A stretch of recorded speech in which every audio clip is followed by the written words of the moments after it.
from Facebook. Go for it.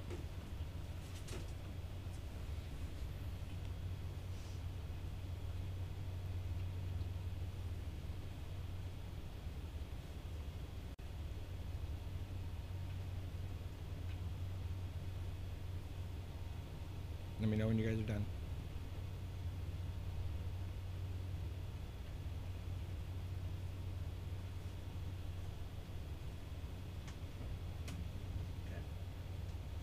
Good? Okay. All right. Go for it.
Hello everyone, welcome back to Paranormal Central, broadcasting live from the bottom left hand corner of the Nevada Triangle in a city called Fresno, California. Welcome wherever you are across the world, broadcasting in I think it's 132 countries. Is that right, Alan? According to the analytics, 168 countries. Holy crap. No pressure, Michael.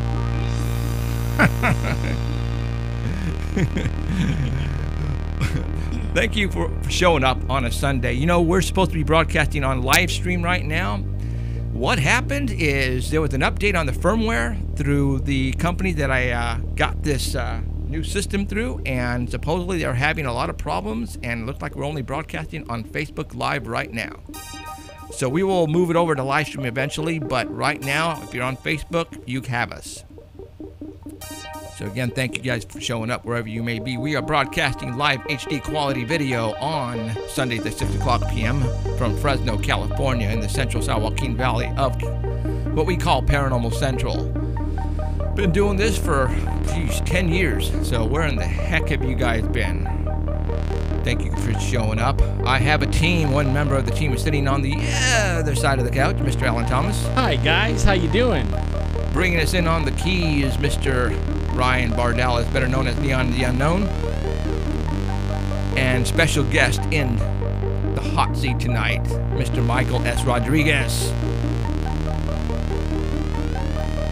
Why is he here? Well, what lake have we been talking about for the longest time? Avocado frickin' Scary Lake. Scary Lake. The lake that kills, basically, man. That is very true. Very true. So, all right. Thank you guys for showing up. Appreciate it. And then, you know, those people on live stream are going to be very upset at us. But Nothing I can do because that's all on live stream right now. Their firmware, I guess, has been screwing up, and either I went on broadcast on live stream or on Facebook, and I'm gonna rather go on Facebook right now. Unfortunately, that's gonna piss off a lot of people on live stream, but there's nothing I can do until we move it over. So, all right, Michael, how's it going? Good. Thank you for having me, Jeff. Hey, not a problem, man. You know, when you talk about Avocado Lake, it's like it's right up our alley. So we got a lot to talk about tonight. Not only about you and about what you've been doing, about the lake, but about Fresno as in general.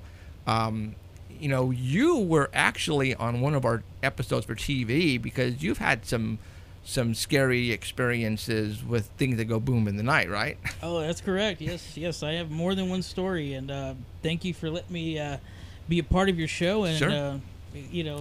Give you my take on what I experienced. Absolutely. So okay, so Mr. Michael, what we're gonna do? The show's for 2 hours, so we're going to talk to Michael, and we're gonna talk about other stuff as well. We're gonna take phone calls. I think I have somebody calling in about a ghost story that they had, and I want to have them call in as well. And so we're gonna be all over the ballpark tonight. But this time, we're gonna majority of the show. We're gonna be talking about his movie, Avocado Lake, what he has in the store for the future for that movie. I'm thinking a screening here in Fresno, and definitely would like to be part of that somehow. Maybe broadcast live from the event, go live for the worldwide on the red carpet. I got some ideas up here, dude. What do you think? That'd be great. I'd love to team up with you. Okay, right on. All right. Mr. Michael, so how long have you lived in the Valley? I've lived here all my life. I am so sorry. Yeah, I grew up here. I grew up in a little town. I went to high school in Kerman, California. Okay. Oh, that Kerman freaking, it's as scary as it is, dude. There's a lot of stuff going on in Kerman. Oh, yeah. Well, this has always been a hot spot. I mean, urban legends, stories. We have a street down there, Kearney Boulevard. Right. That people have always talked about how haunted it is and everything. So, a lot to talk about, a lot of stories to share, So, I think I picked the right business to be in. And especially in the Valley, because there's so much going on here in the Valley. I totally agree. So, all right, well, let's talk about how in the hell did you get started doing this? I mean, you must be the guy or the kid who grew up watching scary movies and the parents not letting you and said, what are you doing watching this crap? I mean, I could hear it already from your mom and dad. Well, on the contrary, my mom wasn't too much for it. But my dad, he's passed on, but he's the one that introduced me. He was the one that we'd always watch creature features and everything. Oh my God, creature feature! And he'd take me to the movies, and he took me. And this is very sad. I want to acknowledge George A. Romero passed this afternoon.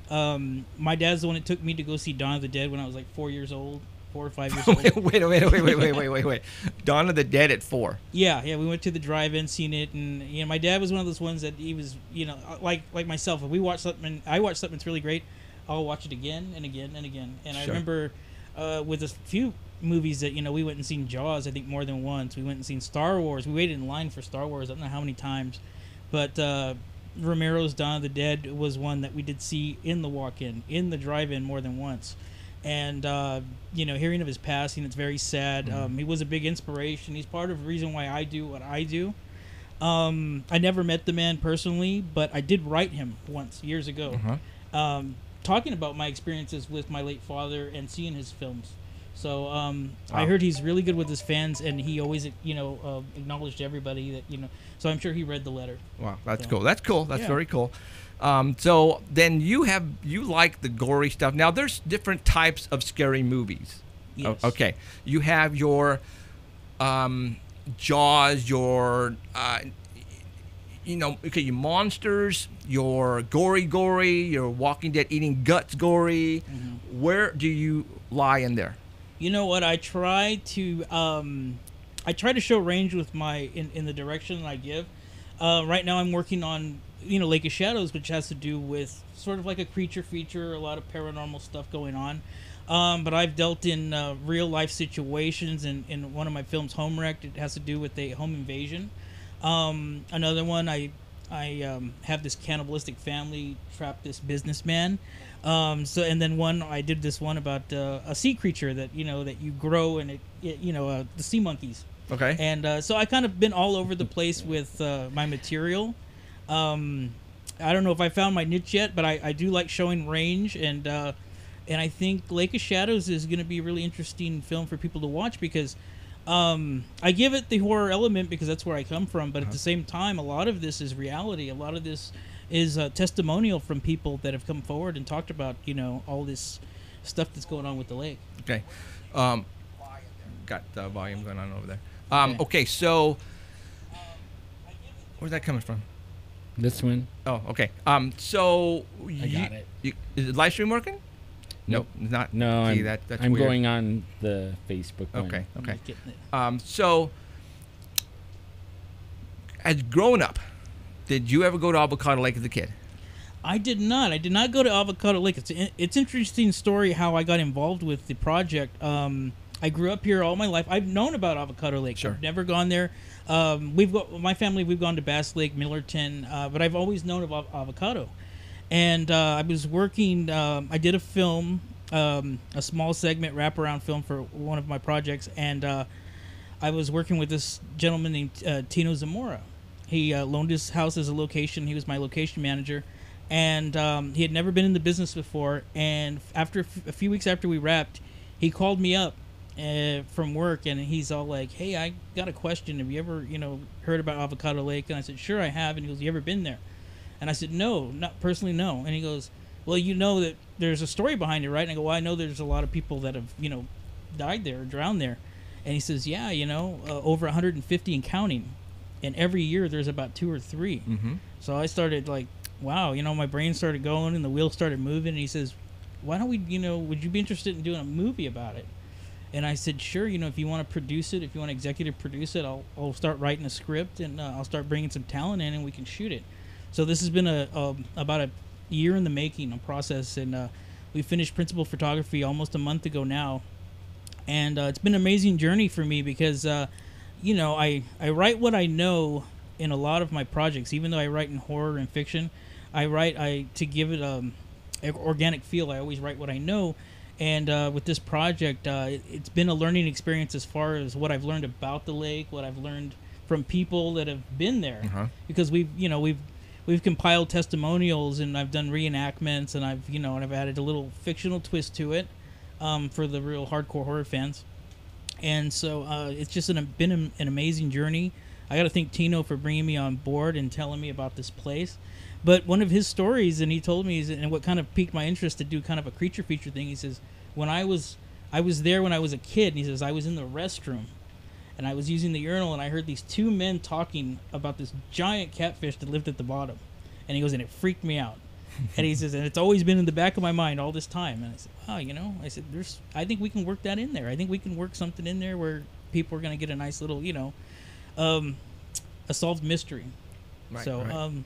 So yeah, it's like I said, it's been fun. It's a different take on what I normally do, and it's just I'm just showing a little more range, and you're gonna get somewhat of a documentary out of it. Cool. I went to Avocado Lake probably one time when I was growing up, and I don't remember exactly why I was there. I remember though as a kid, and it just came to me actually today, and I'm going, did I ever go to Avocado Lake?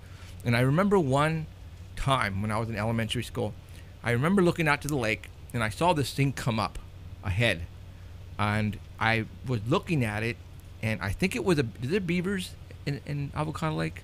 Got me. I don't know if there is. There's everything in there. That's what it looked like to me at the time, but it was in the middle of the lake, and I was looking around, and nobody else saw it. They're not beavers, but they're I can't remember what they're called, but they're in the canals. They're in all the lakes. They swim around and they make holes inside the. In fact, a lot of the canals break because these things make holes in the. I can't remember what you call them. They're just like rodents. Yeah, they're little rodent things. To me, this thing looked like a beaver, but it was just a head, and it sort of. I just, I was looking around, nobody else saw it, and maybe I just somebody let it go. will say the name on here. So, but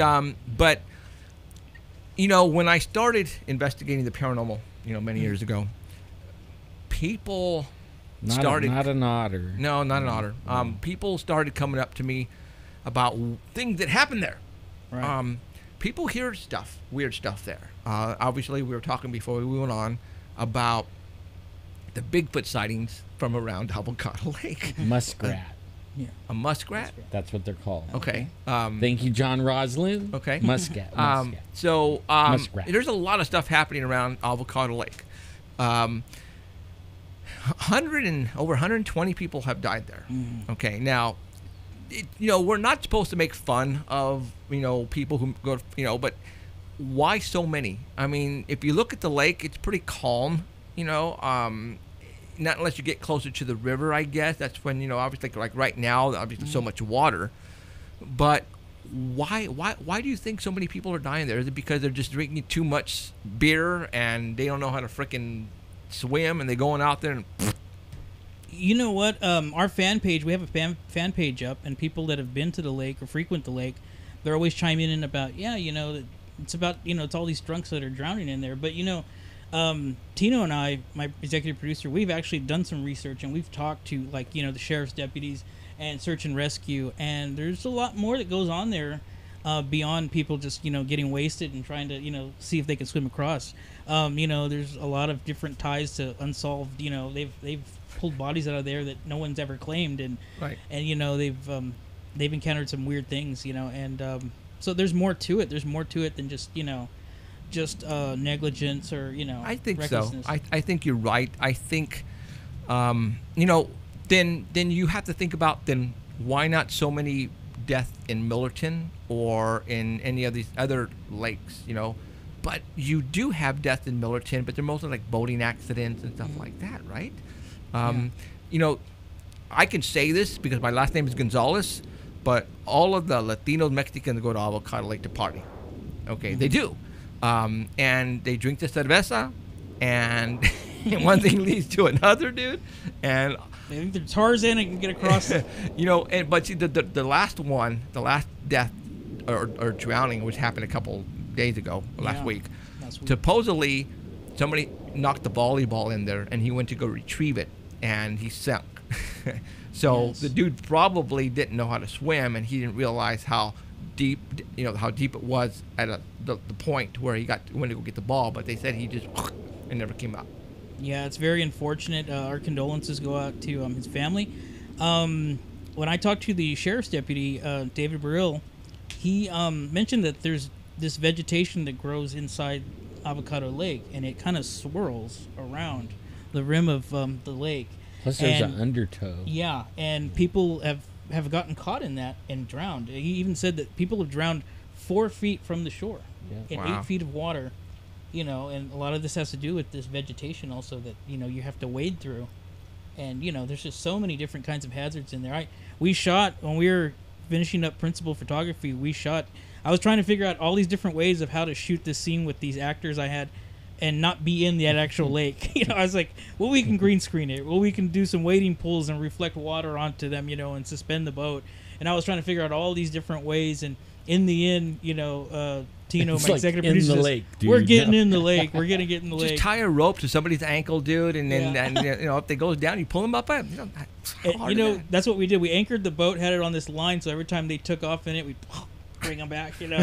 But we do the independent thing. So when I say I was actually shooting in the lake, I was actually neck deep in the water with my camera, second unit camera. We were actually we were in that lake, and 3 days is more than I ever want to spend in that lake again. I tell you that. Was it cold? No, it wasn't cold. It was just eerie. It was just, it gave me a very eerie feeling, and it wasn't just me. A lot of the cast members too felt that way. They didn't even want to touch the water. Really? But it's just a strange thing when you get there. You think it might be like psychological when you drive in, you see that sign that says 300 and whatever people's died in this lake. You're like, I'm getting it. I'm jumping in head first. But it could be something that's just set in my mind though. But it's so weird because there's parts of that lake that are crystal clear, and you can see things swimming. I mean, I seen tadpoles that were just monsters, and they're zooming by you. And then there's certain areas that just go murky, like this just vast nothingness, and it's scary. It's it's very weird. I never swam in it. Been there a million times. Never, ever. And but swam in the river, right? But not in the lake. But people, when they're fishing and stuff, they have an eerie feeling that somebody's watching them from the bushes and stuff like that, from the brush. So maybe what you guys were feeling was actually from around the lake piercing at you. Because like I said, we've had some Bigfoot sightings there, dude. And these things are out there. They could be hiding in a freaking bush and you didn't even know they're there. And they're looking at you, you know, and people, you know, when you have that sense that God, somebody's watching me. Somebody's watching me, you don't know. You don't know. I think that they use the river like a highway, all the way from the hills all the way down into the valley. And I mean, we were chasing one in the middle of the night at Reedley Beach. Wow. And so I know that they gotta be at Avocado. It's like a really good place for him to hang out for a whole day and nobody see him. And there's a lot of hiding there. Yeah, there is. Yeah, I mean, there is. They could even go under the water with one of those reeds and just like, Oh yeah, like I'm gonna bring up all kinds The of swamp all thing. kind of movies, but I know exactly what you're talking about. That's Yeah, funny. no, there definitely is a weird feeling there, and we were talking before the show, and I said, you know, it was weird. It was the last day when we wrapped. We shot the very last scene, and it was the hottest weekend in the valley here. We're talking like triple digits, the hottest on record. And it was Father's Day. It was Sunday. It was Father's Day weekend. And when we finished the very last scene, it poured on us for like about 15 minutes. Just nonstop rain, just heavy rain. And it was weird. And it remained the same temperature. It was still humid and hot. Yeah. But it just rained on us. We packed up and said, "It's a That sign. is Let's get out of here." weird. That's pretty weird. Yeah. So, all right. So tell me more about your movie. Okay, it's called Lake of Shadows. The Legend of Avocado Lake, which is cool because, like, you know, when you said, I remember when I was interviewing you a while back, and you were saying you're doing a movie Avocado Lake. I'm a holy mackerel, dude, perfect timing. And then more people die. It's like, geez, really? So tell us about this. The shooting is done. Yes. You're in the process of editing it now, or? Yes, it's about to go to post in a few weeks. We're looking for a release in early 2018, and we're gonna do an official Fresno premiere before it goes to any kind of distribution. We're gonna do it. You know, we're gonna show it on the Film Fest circuit. And we're gonna show it here, and we'll probably get the Tower Theater as a venue. Okay. And we'll have everybody involved, and we'll definitely work out a live stream event there. But Avocado Lake, what it is basically, it's about a documentary crew that goes out and they want to investigate this lake, and they want to know, well, what's the mystery behind this death count, So they start interviewing people, and before you know it, they kind of get connected to a story about a missing child that had drowned. That had drowned there. They didn't recover the body. So as they continue to find answers to that, it gets them closer to the actual lake. And before you know it, by happenstance, they're on a tour of this lake, and that's when they come face to face with what's been pulling everybody down. That's where you get the fictional twist.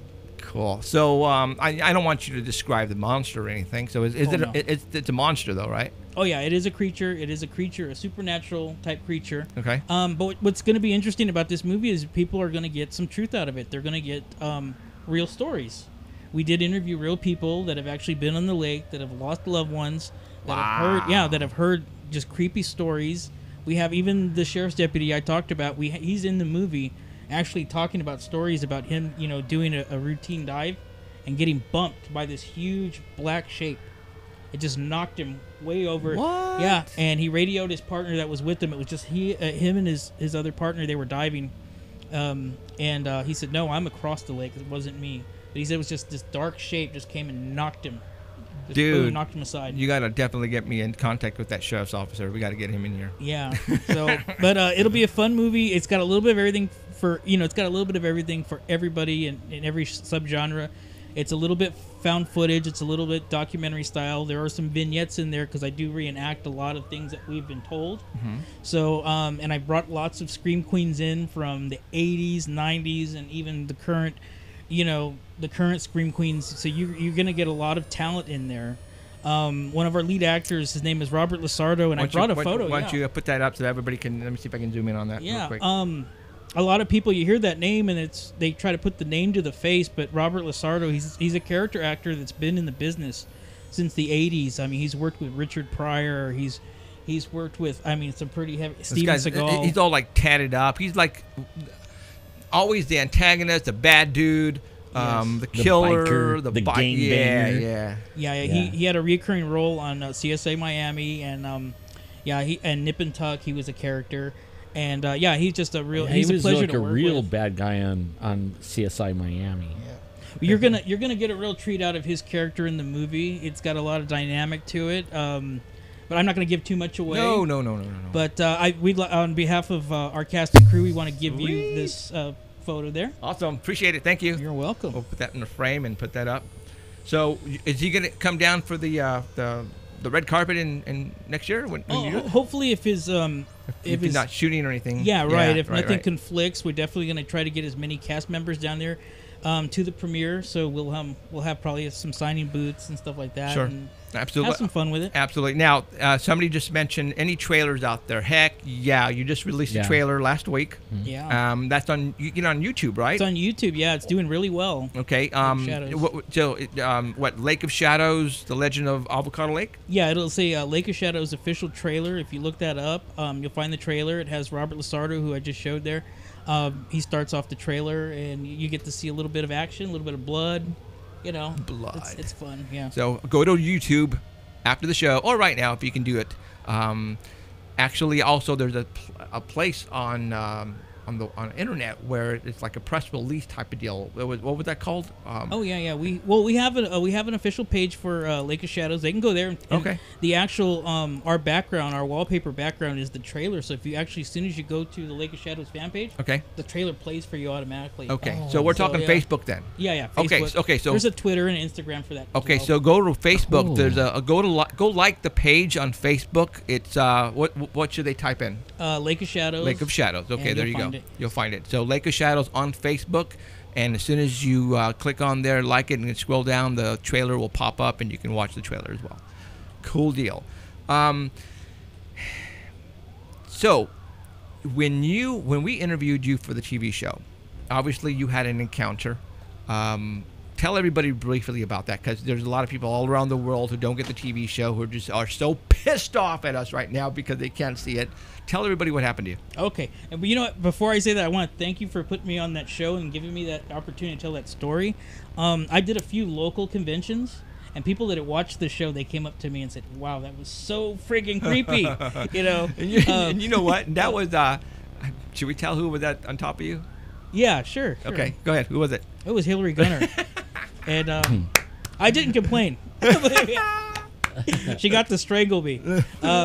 The story I told was a story of sleep paralysis. Right. I had this happen to me in my early 20s. It only happened once. In Kermit. In Kermit, yeah, when I was a young man. Why not in Kermit? Many moons ago, and I was restless one night. I woke up. I heard this thing rustling around in my room. It was like this shadowy figure. Right after you guys went to the movie with your dad, right? Yeah, right. No, this was I was already in my 20s. I was already moved out, and I left the nest, and this thing just before I can get out of bed, it just got on top of me and was just smothering me. And this happened in the 90s, and so this is before everybody had search engines, internet, all that stuff. So it really freaked me out. When it happened to me, I remember I had to go to work at 5 a.m. and I was warming up my car, and I was looking in the back seat in the shadows because it was just so scary. So you wanted to make sure that thing was not in the back. Right. So years pass, and I start typing in shadowy figures, sleep, and before you know it, I find all this big phenomena of this shadowy thing. Not just that's the weird thing, right? Is it wasn't just me that experienced this thing that it had more than 2 arms, and it was just weird. More than 2 arms? Yeah, it had 4 arms. Holy smokes! Yeah, 2 were pinning me down. I could feel them squeezing on my wrist. The other 2 were around my neck and mouth area, strangling me. Yeah, and so I looked up sleep paralysis. I started reading all this stuff on it, and I was like, wow, it's interesting, and I understand how it can happen, but it's the fact that everybody hallucinates practically the same. It was very strange, because that's what they're saying is that it's sort of a hallucination. But why is everyone seeing the same figures? If you pull it up on the internet and you look at people's testimonials and and photos of reenactments, right, they're all the same. So that is very strange. Maybe that could be your next movie. Yeah, like yeah. The Hat Man. Have you heard about the Hat Man? The Hat Man? No. This dude like wears a hat and a trench coat, and he's a shadow. But everybody thinks he's like the boss of the demons or something. Oh wow. And that would make a great movie. That's interesting too. I haven't heard that. I'll look it up though. But yeah, that's what really creeped me out. And when I told the story, I said, it's just very strange, and I hope it never happens again. And I feel for people that it's happening to now, because there's an actual documentary about it on Netflix called The Nightmare, I think, or something like that. And there's people talking about it, and this reoccurs for them. Right. And that's pretty scary, because one time's enough for me.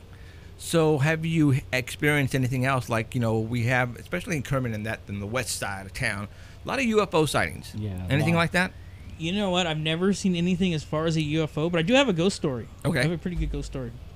And I had told this to one of your producers, and we were going to use it for the show, but I want to tell the story. I think this is a really good time to tell it. Okay. When I was it was the late 90s, and I was going, almost 2000, and I was going through a divorce.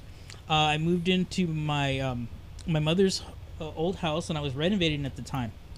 And so I'd go there in the evenings after work and, paint a room, or, I was fixing it up. We were fixing tiling in it. And sometimes I'd, fall asleep there. And one night I had this dream. And my father, he passed away a year before this. And I was very close to my father. And I had this dream that there was a knock on the screen door. So I got up and I went and opened it, and he was standing there. And he said, "Are you going to let me in?" And I was like, telling him, "Well, Dad, you passed away. We had a service for you." And he was arguing with me about it. And I was like, "No, really, this really happened." And then he says, "Well, can I just hang out with you for a little bit?" And I said, "Sure." I go to open the door, and I'm talking to him. I turn around, he's gone. Well, I move in with my wife. It doesn't work out. We're going through divorce, so I decided to move out. She had moved on, and I was living there by myself. And I said, "You know what? I'm going to go home for a little bit, try to recoup and just stay with my mom." So I left the house emptied, and I was living with my mom. And one of my best friends, he was looking to move out, and he was looking for a place. And he says, "Hey, that house you got out there on California." I live on California too, by the way. Really? Yeah. Whoa. And he goes, "That house you got out there off of California?" I go, "Yeah." And he goes, "You're not staying there anymore?" I said, "No." And he goes, "Can I rent it from you? I need a place to stay, and and I'm quiet. It's just gonna be me." And I'm like, "Yeah, sure." So I told him, "Hey, just pay me once a month rent, whatever. It'll yeah, we'll be fine." So he goes out there and moves out there. I don't hear from him probably for about a month or two. He pays me the first month's rent, and then all of a sudden I run into him at a grocery market, and I say, "Hey, what's going on? I haven't seen you, about the rent and everything." He goes, "Oh, I moved out of there. I'm sorry, but I moved out after the first month." And I said, "Well, why?" And he goes, "Well, because there was all these strange things going on there, and I didn't know what to, make of it." And he goes, "You don't have an extra key, do you? Or did you give anybody an extra key?" And I go, "No." And he goes, "Okay." He goes, "Because I come home from work, my drawers, the utensil drawers, my dresser drawers, everything would be open, and the closets would be open, the doors would be open, every time when we get home. But nothing missing. Nothing right? missing, just things were moved around." So I said, "Really?" And he goes, Yeah. And he goes, "Well, that wasn't what made me leave." And I go, "Well, what made you leave?" And he goes, "Well, one night I'm sitting there real late, I'm watching a movie, and I have this comforter, and I'm wrapped up in it. I'm laying on top of it, I'm wrapped up in it, and I'm watching TV in the living room. So I get hot, and I just pull it off me, and I'm still underneath it. I'm laying there watching TV, I think nothing of it, and all of a sudden all four corners of it go up around me and just like I'm in a sack, and threw me across the room." So he says, "I got my car keys and I left. So a lot of my stuff is still there, but I won't go back." And what's weird is I eventually moved back in the home, and never seen anything, never experienced anything, But who knows? It could have been my father. Maybe he didn't want anybody living there. I don't know. Yeah. I have a theory though. Yeah. There's things that we don't want. Okay. Nobody wants them, and usually they're the things that's haunting the lakes and other houses, but they have to have permission. Okay, they can't come in without permission, and you gave it permission. When you said he kept asking for permission, "Can I come in? Can I come in? Can I come in?" And then when you finally said, yeah, come on in, it disappeared. Well, now it has permission to be there by the owner even. Then they can mess around and do all kinds of stuff, and they have permission. And until you revoke its permission, it probably could be there. It's probably not your dad. Yeah. Probably not. Yeah, probably not your dad. I don't think it's your dad.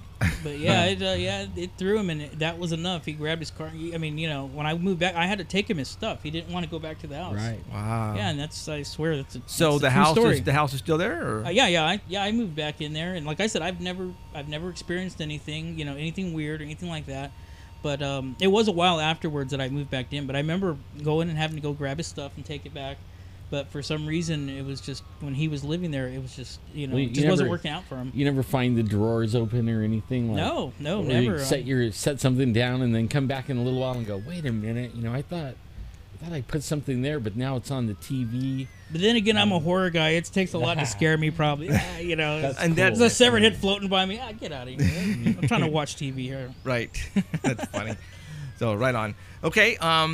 Well, tell us. So this is going to come out next year. Yeah, next year. Okay. Where do you want to go with your career? I mean, right now it's obviously independent films and all that, but I mean, I see a bug in you. I mean, is it what you want? Is what you want to do for the rest of your life?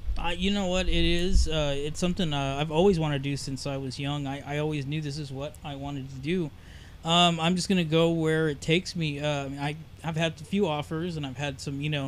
I have another project in development that I'm working on that I wrote, and I'm working with some producers on it. But if it keeps me going and it keeps doors keep opening, Sure. I have the drive to do it. I know I have the vision to make it to the to wherever. I mean, I don't know if Yeah.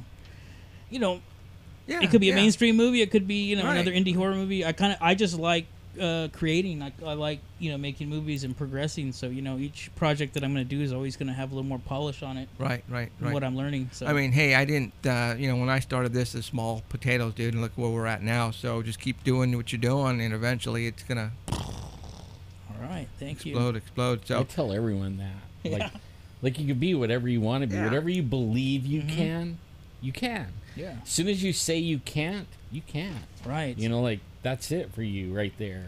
Well, what stops a lot of people, I think, is just the fear of potentially failing stops people dead in their tracks. Right. But you need to find out. sure, And you I kick think yourself that's in the ass if you don't try it. right. Exactly. You're gonna say, So- "What if?" Exactly. When you're old and you're like, man, what if I would have did that? And that's the thing. You know what I knew. When I got into this business, I said, "Man, I've always wanted to do this, but I don't want to sit here and say I shoulda, woulda, coulda. I don't. Yeah. A lot of people do that. And I'm like, I don't want to be that person. I want to say, no, I did it. And even if I'm sitting here in the same couch or whatever, sitting home, at least I know, like, hey, I went out and did it. Sure, absolutely. I proved that you could do it. Yep, So, but totally agree. I sat around with Richard Keel, and that's what he told me. I was like his private cameraman. Mm-hmm. And he was writing a couple of movie scripts and a book. Mm-hmm. And, I'm like, man, how do you, he goes, you just do it. Right. You just believe in yourself and do it. And he goes, you'll fall down and some things won't work out, and it'll still, your path will still be going, in a good direction. Mm-hmm. If you're falling forward, you're falling in the right direction. I'm like, falling forward, but only then I took that advice, and I've had more fun since, and even falling forward, fall down and get up and go, oh, that was good.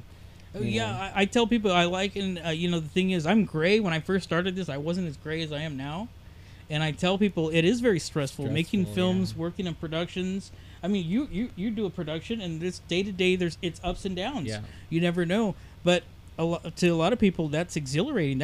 For me, that's like skydiving or mountain climbing. Is the fact is that I'm on a set, and I'm trying to get these things done in a certain amount of time and make them look polished and make them look good, and I'm trying to make everybody shine, and everybody's working together. It's a group effort, but the fact is that when you're manning that boat, there is a large amount of stress on you. But the relief is when it's done and it's wrapped and everybody's happy and everybody feels accomplished. Then it's like, wow, it's like your trophy. You're it's like catching you're the the marlin. one everybody's looking at too. Yeah. like the director. I mean, like everybody's waiting for you to go or something. Right, You know what I mean? you're- Like you're stopping the ship, starting the ship, turn right, turn left. You get out of here. You know. Oh yeah, you're steering the boat, and everybody's watching. You know, they want to Yeah. know if, well, should we still keep working here? You know, and yeah, so it's a lot of stress, but it's exhilarating. I agree. I Yeah. totally agree, or else I would not be doing this right now. I mean, Right. it's fun, having a good time. I mean, we're older. We're big. I mean, big. What do big kids do? This is what we're doing. Right. You know, and then we're having a blast. If we can make a living out of doing this, That would crap, really be that's even cool. better, man. Yeah. Are you kidding me? We This is- haven't yet, but Yeah. we're working on it. Speaking of, and I'm working on it too. Speaking of, may I do a real quick plug? Uh-huh. Sure could. Next month at Sierra Vista Mall, I'm going to be at a guest at the Weekend Blender, Throw me- August throw- 11th let me have one of to those. 13th. Here you go. Grab one. You want me to hold it up to the camera? No, it's closer? okay. No, it's okay. I will be a You might guest. be able to zoom in on it with your. Not this too small. Yeah, I'll be a guest. I'll keep posting this on Facebook as Okay. well. But August 11th through the 13th, I'll be at Die Hard and Sons presents the Sierra Vista Mall Weekend Blender. And what it is, it's basically a family-friendly event. There are going to be a few It people. sounded like horror to me that when you said blender, it's like. Well, yeah, we had a guest meeting the other day. We were talking about, should we make a big blender and throw people in? You know, like, but what it is, it's an art hop. It's for kids. It's for adults. It's for people that are into science fiction, fantasy type things. There's gonna be a lot of cosplayers there. I'm actually in some good company. I'm with the actor that played the infant Superman in the first movie. Remember the one that lifts the truck up? Oh yeah, Yeah, he'll be there. One of the Ewoks from Return of the Jedi, a local actor comedian, is going to be there. So we're going to be there for 3 days. We're going to each have a booth. We're going to be, I'll be showing my trailer. I'll have some Lake of Shadows T-shirts out there if anybody wants to purchase them. Some DVDs of my other work. And what the greatest thing about this thing is, with the 501st Legion, it's a club. They're working with Make-A-Wish, so they're selling a patch that has Darth Vader and a comic character on it, and a portion of that money goes to Make-A-Wish. So it's for a good cause, and like I said, it's family friendly. It's getting families out there and involved, and it's supporting young artists. Cool. Yeah, So this is in the mall. So it's no charge to get in. No, it's absolutely free to get in. Okay. And you come out and hang out with us, meet and greet us, and there's going to be all kinds of different activities. And like I said, there's going to be people walking around like Batman, like Captain America.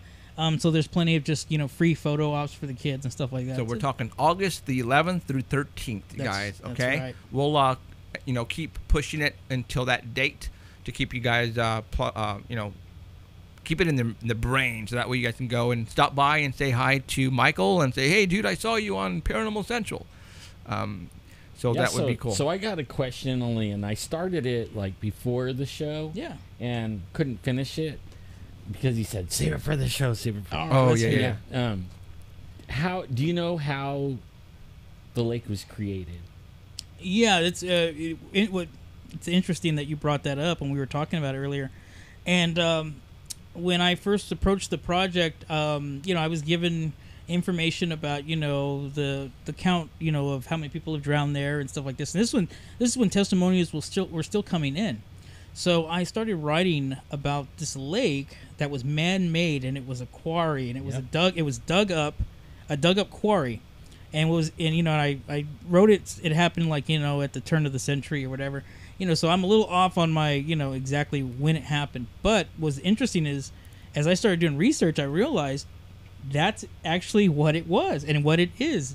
Avocado Lake is actually a rock quarry that was dug up, and they used all the rocks and the minerals for the dam, right? Yeah, that's exactly. Yeah, and a lot of people don't know that, and see, that's why there's so many underground tunnels and stuff in there, and what do they call it, undertow? A lot of undertow, because it's theorized the river's connected, so you could get sucked under and then sucked into one of them little tunnels and never get out. Yeah, and that's what's interesting, because in one of the vignettes, it has to do with these shafts that are in the quarry, and it collapses. And like I said, when I found out that it was an actual quarry and those theories, I got goosebumps, because I was like, I was that close to actual fact. And and that was me just writing the fictional That was take pretty on it. good. That was pretty Yeah. good. A lot of people don't know. I know. I bet you a lot of people watching that lived around here or live around here had no idea. Yeah. Somebody about was telling me that the hole filled up because of the water break or something, and a lot of the equipment is still down there. Yeah. I've heard that too. And one more thing too, when the sheriff's deputy, when we did his interview and we were talking, and we were asking him weird things that he's seen down there, and he said that one time they were down there on a training, and they found a completely erect tent staked to the bottom. Whoa. Yeah, really? Yeah, seriously. Yeah, so I don't, Oh, that would be cool to videotape. Yeah. That would be like a. Dude, that's your next movie. Go down there. Yeah, I know. You think maybe it was from the people that were quarrying? I have no idea, but that's what he said. He said there was a tent that was completely erected. It was at the bottom. It was staked at the bottom. Wow. Yeah. Dang. That is spooky shit right there. That Excuse my is, language. like Yeah. whoever it is that's grabbing people could be living in the tent, like, I'm hungry. Okay, you imagine if somebody was in that tent and they died in that tent, and that's what's pulling everybody underground, under the water. Ooh, wait, so if they go down there and look in the tent, There'd be a skeleton all in these there. people will be floating up in the There's top of probably a it. skeleton in there too. Ooh. Who wants to go to Avocado Lake with me, guys? Seriously. I'll take a pass. Like I said, I was in there chest, neck deep for 3 days, and I was just so happy I got home, and I'm like, wow, we actually shot it. That would be actually how you always do night watches, sky watches. Yeah. Let's go do an Avocado Lake watch. Oh, that would be Just fun. a nighttime walk around the lake, because people hear screams and all that kind of stuff. That would be a fun thing to do. Let's do it. That sounds like fun. Michael, you with us? I'm down. Yeah, definitely. Ryan, don't be chicking out on us. Oh, I'm bringing all my keyboards. He's got to play the score. Oh, man. as we- Scare the crap out of us. Knock it off, Ryan. Okay, yeah, let's set it up and do it like on a weekend. And now, does Avocado Lake close at a certain time? Or? I think so. We'd have to get a permission. Well, you know what? They don't gate it off, because when we were shooting, we actually got in. They start charging. It's a $5 fee to get in, and they have a toll booth. But the toll booth, the arm stays up as the guy leaves. He leaves it up, so you can actually go in there. Like my producer went down there at 4 a.m. to secure the spot for the location for our shoot. okay. So you can actually go in there and shoot whenever after hours. I know. Well, we used it to won't be fish in shooting. You're there. just gonna go walk around, just like a ghost tour. Mm-hmm. You know what I'm saying? We used to go fishing all night in there, so I guess you're right. We would Okay. be on the back side of it, on that little bar. See, that's There where a was lot of lake people on one hear. side and river on the other side. That's where a lot of people hear the stuff is on the backside. See, I'm totally new to Avocado Lake. I have no idea, but people tell me the backside of Avocado Lake. I know it's creepy. The whole place is creepy, even Right. in the daytime. Yes. It's creepy. There's some days where, I mean, it's just plain creepy, and everybody feels it. Everybody that Oh, you're yeah. with, First-hand account right here. But I definitely go back with a large group that deals with this stuff. I'm game. Okay.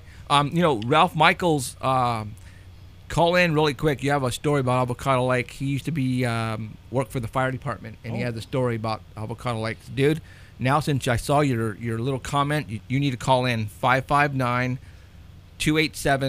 559-287-8367. I know you called in before. Come on, 287-8367. Call in. I want to hear that story since you are part of fire official here. I want to know what happened, and if you have any other stories. We have 2 retired sheriff's officers that were on the show a couple of weeks ago, 3 weeks ago, that I think is going to come on next week, and they aren't finished talking about what they have encountered out there.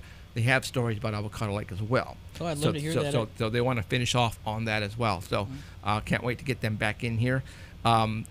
They were supposed to be on the night, but I think tonight is the premiere, or not premiere, but the Game of Thrones, right? Tonight? I think so. Okay, Yeah. and that's why they're having a viewing party. Sorry. So we're gonna go to Avocado Lake. And some people are into TVs and Oh, movies, yeah. and I Oh, yeah. rarely watch TV. Yeah. You Ralph, come on, call in. Ralph Michaels, Mister, come on, call in 287 8367. I'm waiting.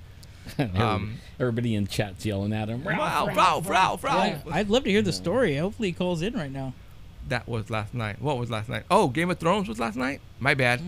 Okay. That's more. Then more people could watch this tonight then. I mean, I want to learn how to write a movie. Because we have experiences. Like we were up at the Memorial Bigfoot Day. And, you know, I was like, and I still haven't wrote my chapter. I haven't wrote it either. But, you know, I was saying, you know, all We're of us supposed to be guys, writing a book right we now. should write a chapter each, you know, and then put it together and it'd be a book. Only that would be a great movie, too. You know, and because it really could carry into today because the Bigfoot sightings just keep on happening. I mean, Jeff got hit in the head, and the night before, or the early morning before, it woke me up talking in my ear. And I mean, it's a great, it would be a great book and movie. Only I don't know how. I was reading Richard Keel's stuff, you know, and you have to write different. Like, you have to say from the point of view of, you know, and all this stuff, and then he walks and music's playing and all it. I wouldn't be able to do that, I don't think. I don't know how. Yeah, I see. That's why you have ghostwriters, right? That's right. I mean, you know, you just lay it all down on a piece of paper or on a computer, or you get the software where you just speak into a microphone and it'll put it all in there. Who cares about the misspelled word or whatever? Let the ghostwriter fix it. Yep, just come up with a basic outline and give it to a writer, a ghostwriter, and they'll put it together for you. Yep. Yeah. Sounds interesting. Like I said, when I, while making this movie, I was kind of, you know, revisiting old movies. Like The Legend of Boggy Creek is one that's, there you go. you know, about you know, people investigating some strange, you know, and that's almost documentary style, but it's got, like, you know, some fictional things in it. And then there was another one. Do you guys remember the one, The Creature from Black Lake? Oh, yeah. Yeah, that's another one where two guys go from a college to go investigate this Sasquatch-type creature that lived by the lake. And that's another good one, too. I see that's the only thing I'll watch is the Bigfoot movies. You know, I don't watch too many, unless, like, Jeff tried to get me to watch a couple of movies like Meat Train and Jupiter Ascending. Oh. There we go. Hold on. I think that's Jupiter Ascending, man. That one got me. Meat Train. Is this Mr. Michaels?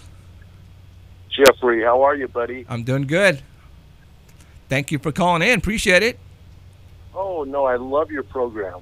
Thank you. You know, and I loved what Alan just got through saying about how, it's not Uncle Joe. Everybody thinks that there's somebody out there floating around, and it's not. There's different dimensions. And there's a lot of stuff we don't really understand, but that's the thing, we don't understand it. And like with Avocado Lake, been up there so many times on rescues, and someone would say, yeah, he was a good swimmer, he hadn't been drinking, he just went under. And we're going like, yeah, right. And it ends up being a body recovery. But what happened? I mean, if the guy really wasn't drinking, and he was a decent swimmer, how come he just got sucked under? Right. I have no idea. So there's a lot of things we don't understand, but we just kind of take it for granted, or, we just kind of brush it away and let it go. And we shouldn't do that. So how long were you on, I want to say the force, but, as a fire, in the fire department? Say that again. How long were you with the fire department? I was there 30 years. 30 years. Now, where were you based out of? Right there on Academy, or? No, we were based in Sanger. We were the first paramedic unit in that area. Gotcha. So you know the champions? Say that again. You know the champions? Matt Champion. I can't remember his dad's name, though. The Champion family? Yeah. Uh-huh. Oh, yes. Yeah. Very good family. Okay. Now, were you? How many times were you ever dispatched to Avocado Lake for a rescue? Oh gosh, I couldn't even tell you. I couldn't tell you, Jeff. I mean, many, many, many times. Wow. And many times there was a legitimate answer. The person had been drinking. They weren't a good swimmer. They were in an area they shouldn't have been in. But there were those cases. It's those things like we talk about with UFOs. There's those cases that can be eliminated. You know, they're not UFOs. They're unidentified flying objects, but you know, we can probably identify them with something else. It's not something weird. Right. But there are those, that's a certain percentage that we know we can't explain. And the same thing with the drownings. There's certain things that happen that we can't explain. Certain disappearances up in the mountains. Somebody dies up in the mountains. Right. And we just say, oh, they just fell off a cliff. Is that truly what happened? I don't know. Now, you know, you and I have been emailing each other for a long time, and back then, I mean, we're talking a couple of years now, and you're telling me, you've told me you have some cool stories. Well, you're on the air now, buddy. It's time to spill it. It's just weird, Jeff. You know. Come on, I know you don't want to be criticized. And so many people put you down for something that's just abnormal. But that's the thing, in this world, there's a lot of abnormality. Sure there is, and but we just don't, I understand. give it credit. No. You know, when you see something floating in the air over Sanger, and it kind of looks like a blimp, but it's really not a blimp. And then when it goes behind a house, and you're going like, what was that? And so you go a few steps to the right to see what was behind that house, and it's gone. What was that? Right. No. I mean, you know, you're not doing drugs, you're not drinking. There was something there, you saw it, but now it's not there anymore. You know how many people have actually, you know, experienced what you just experienced, you know, and you know what happened. You know, nobody is saying that you're crazy because it's happened to a lot of us. Now, you being with you know, in the fire department for 30 years, you know, I had obviously the two retired sheriff's officers here a couple of weeks ago. They spilled their guts. Did you ever go on any calls as far as a paramedic and witness something really crazy on one of your calls? Say that again now. Oh. Have you ever responded to a weird call that involved paranormal or supernatural? Oh, yeah.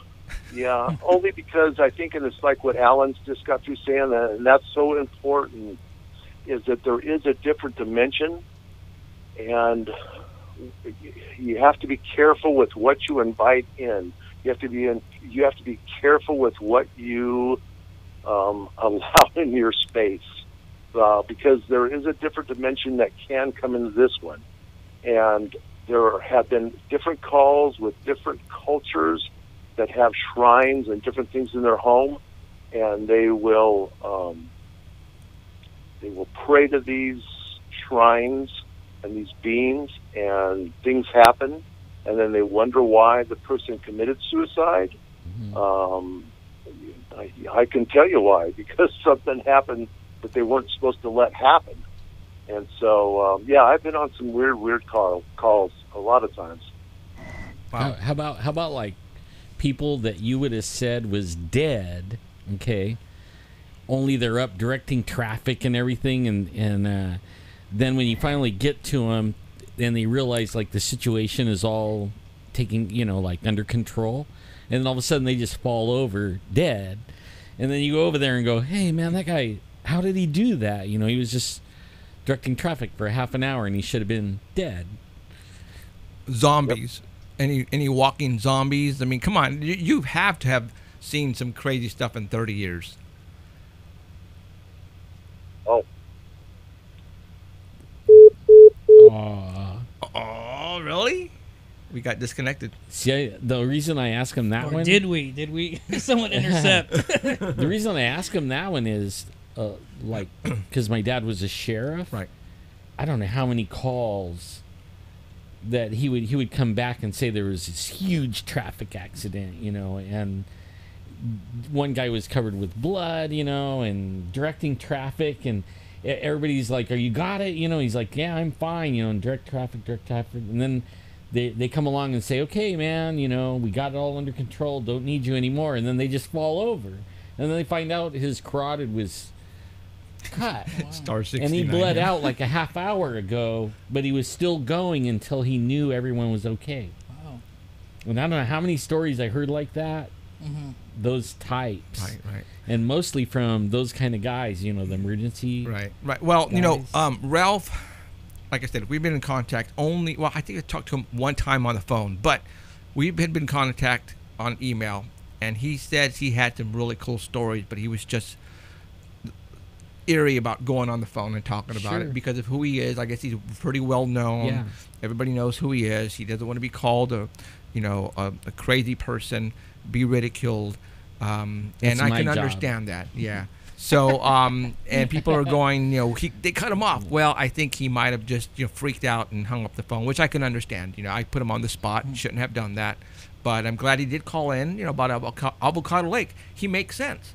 Right. Why 130 people drown in Avocado Lake when there's no reason? Did you know that when you guys started to do the movie, or was well, that's what the pitch was when I got the phone call, and they were, you know, my executive producer was telling me, you know, and I'm like, really? Okay, yeah, Lake, and you know about it? Yeah, I heard people have died there. And he goes, do you know how many? And I said no, and he goes, it's well over 100, and it keeps growing every year.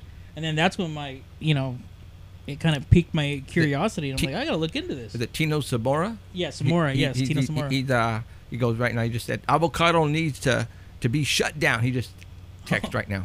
They need to drain the lake, drain the swamp. You know what? Can you imagine drain the lake? That would be something. Mm-hmm. How deep do you think that lake is? That's a good question. Yeah. Because I know, like, what you see, the dam, okay, that Friant Dam, right? Or no, is not Friant, Millerton? Pine Flat Dam. Pine Flat, uh-huh. Whatever that size is came out of that hole. That's pretty damn deep. It's big, yeah, big. Well, if we get a budget, I think we ought to hire some people to send down not a crew per se, but a camera and see how far it goes. And I wonder if we could use radar. Probably use radar. I'm sure, but well, I want to see this shit, man. I'm not going to see no blimp and no, you know what I'm saying? I want to see it. Use the radar to hone in on where you want to look. Oh, and that way you're not like driving all over the lake with the little camera. Hey Ryan, do you swim? I swim. You swim? If we tie a camera, he's like not at that lake. If we tie a camera to you, okay. Look at it's Ralph Michaels calling. Oh, hold on. Oh, what the hell? Did I just hang up on him? Yep. See, it was you all along. No, I didn't touch it. No. All right, there we go.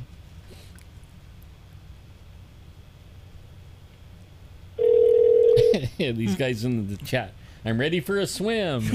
Yeah. I'll pay you $5 if you go down there. $5.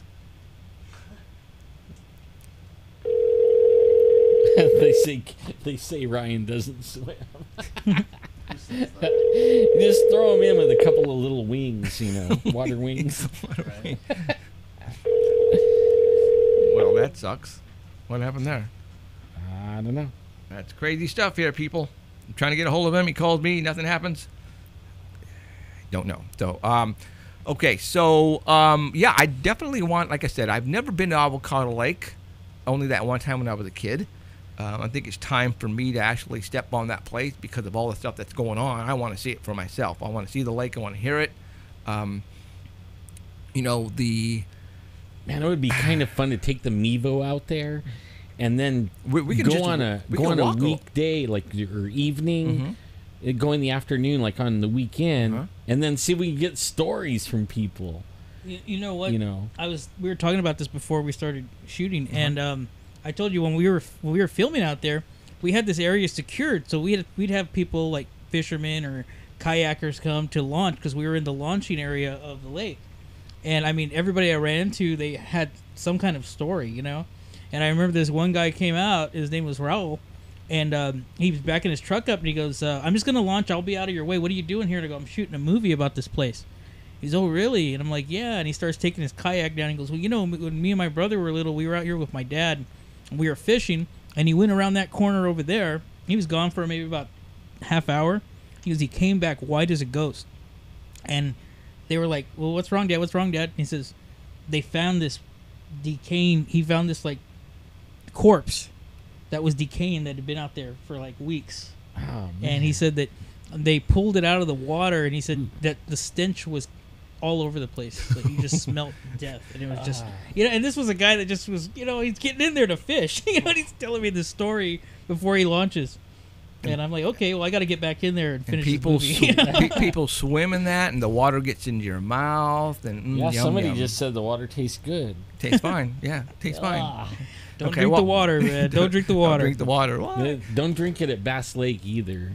Man, I heard there's floating things in Bass Lake. So, okay. Well, Beatrice and the family, they want to go. We'll definitely get them. They can definitely sense things, and if there's a lot of dead people there, then maybe they can come up with something. So, yeah, okay. So we're going to plan this. You know what? We're going to do this pretty damn soon. Yeah. I say we do it like in a couple of weeks. Yeah. If you guys want, I'll go ahead and I will live stream it to Facebook Live and live stream it as soon as they work on the firmware on this thing. That's the reason why we're not shooting on live stream tonight, just Facebook Live, because it's only allowing me to send it to one direction. That's why. So I don't know what they did, or they're gonna have to fix it. I will take the Mevo out. It's totally portable. I can broadcast live, and we will do it. Okay. Sounds fun. Right. So just call us and let us know when you want to walk through. I will. Just keep watching the show. Selena will let you know when we're going to do this, all right? No problem. Sounds like fun. We'll have to make an event, on Facebook yeah. so that everybody can see how many you're gonna Okay. show up. Okay. Yeah. Yeah. Just keep watching the show here, you guys. I won't post this on Facebook, so this will only be for the people who watch the show, to our dedicated fans. If I post it on Facebook, then we're going to have people who don't know anything about what we're doing, about the show. We're going to go, and they're probably just going to go to party, and that's not the purpose of this. The purpose is to go and to actually see and feel and see what we could come up with. All right, we're going to taking our psychic family with us, Beatrice and the whole family. These guys are the real frickin' deal. They will be able to tell us what's going on, if there is anything going on, if they can see things. It's going to be good. There's like a ton of UFO sightings around there. Yeah, and Bigfoot sightings, guys. Yeah, trust me. and Bigfoot. Yeah. So- But I mean, like, all up and down from Sanger, all the way around the whole area All right, is UFOs. Let me call all over. Ralph back. For some reason, for some reason, Think Ralph wants to talk to you some more? yeah. After you hung up on him? No, I didn't. I wasn't even touching the phone. That's the problem. I Did you see wasn't that touching the comment phone. that says Huh? bring your own body bag? You see it? I'm glad you said that, Ryan. That's funny. I got a story after. Okay, see if we can get Ralph on real quick. Okay. I wonder if anybody ever found any of those. I have a good story for you guys. Somebody does not want us to continue talking to Ralph. True. He called back, and I went to go answer it, and it cut us off. I'm calling him right now. It's not answering. What the frack? It's that other dimension interfering. Your call has been forwarded to an automated voice. Okay, It's that's that weird. other dimension that we... It's an enemy of the state thing. He's probably jumping through windows and fire escapes right now. But That's some weird stuff there. Okay. just kidding there. Okay. Okay. So what's the story you got? Okay, well, when we were interviewing the deputy sheriff, David Burrell, we were talking, and he told us all these things. And what really, this was it's creepy. I actually did the reenactment of this in the film. But he said that they were doing a search and rescue. They were doing a recovery of a body that, a missing person that went drowned there. So the team went down, and they recovered the body. They brought it up, and they backed it up and everything. And then the family came to identify the body, and they unzipped it, and it wasn't the body. It was some other dude. And Whoa. that's what's kind of scary is like, why didn't nobody report this other guy, this random guy that was in the water, but it was not him. Whoa. Yeah, and we reenacted that for the film, and it was, it in a way, the way we did it, it's kind of tongue in cheek, a little comical, there's a little levity there, but at the same time, it is kind of weird because you're like, That they just is- found some random corpse, Sure. and no one Why? claimed this person. You know what I Right. mean? That's strange. That is. And That's that weird. tells you that a lot goes on there besides drinking and bad swimming. There you might know, be some people with there's a cement criminal shoes. yes, there's a criminal element that kind of hangs over that too. Well, I believe you're right. I think I seen him when we were across the street doing a Bigfoot thing. I mean, directly across the street, and we see these cars going in, and they're like bouncing and stuff like that. But it was like 20 of them went in there, and then right behind them was some sheriffs, and then they immediately turned around and left. But I thought they were up to no good, like it didn't look like a good thing to go bust in on. That's for sure. Right. Another lake that's pretty haunted is Lost Lake. Oh yeah. I've heard a lot of stories about Lost Lake as well. So, okay, so we are going to plan an outing for our fans for Avocado Lake, and eventually too we'll do a UFO as well. Maybe what we'll do is we can get a hold of Farmer Keith. If we don't have a lot, we'll tell Farmer Keith what we're going to be doing, and maybe he might allow. Oh, you know what? Let's take everybody to Farmer Keith's place, and that way Farmer Keith could tell everybody his story and where he saw the 5 Bigfoots and all that kind of stuff, so everybody will get a first-hand. Well, it depends on how many. Yeah. Huh? Your phone, I think, is going off. No. Is it? No? Oh, I thought I saw the call button. I'm sorry. No, you're right. So we'll ask Keith. Keith likes to talk and stuff like that. So, we'll probably get like 30 or something. That's still not a lot of people. I think he'll be cool with that. We'll have to see. It could be more than that. You think so? Yeah. 100. Yeah. So what we'll do is we'll tell Keith what we're going to be doing to meet us over at Avocado Lake, and if it's appropriate enough, how many people, then maybe we can convince him to go on his property and tell us where it all happened and all that kind of stuff. So, but even if not, he could go across and he could talk to us over there too. Yeah. Oh yeah. Because he knows that whole place. He could give a tour. Yeah, absolutely. There's actually that. Now I think when we were shooting the reenactments of those 2 kids, I think Isaac went down with Keith, or I don't know if it's you, but there's like a cave entrance or a tunnel entrance, and I don't know if that's underwater right now. Yeah, that was me and your wife. Okay. Did you guys go in it? Yeah. So how far did it go in? It went pretty far. I mean, Keith went way farther. I only went I wouldn't go further than, like from me to you. I don't want to be able to run out. I have to be able to run. Right. Danny just said the first 10 callers for $50 each can go. Yeah. Hopefully they're calling Danny. So cool. Making movies is not cheap. Oh no, not at all. So I mean, how do you fund something like this? Like you said, you sell T-shirts. It helps a little bit, but it doesn't help a lot. No, we it's been a struggle, and it's hard on the independent level, especially you don't have huge budgets. Okay, that's Ralph. Okay, answer. I bet. Are you there? Hi, buddy. Man, what the hell?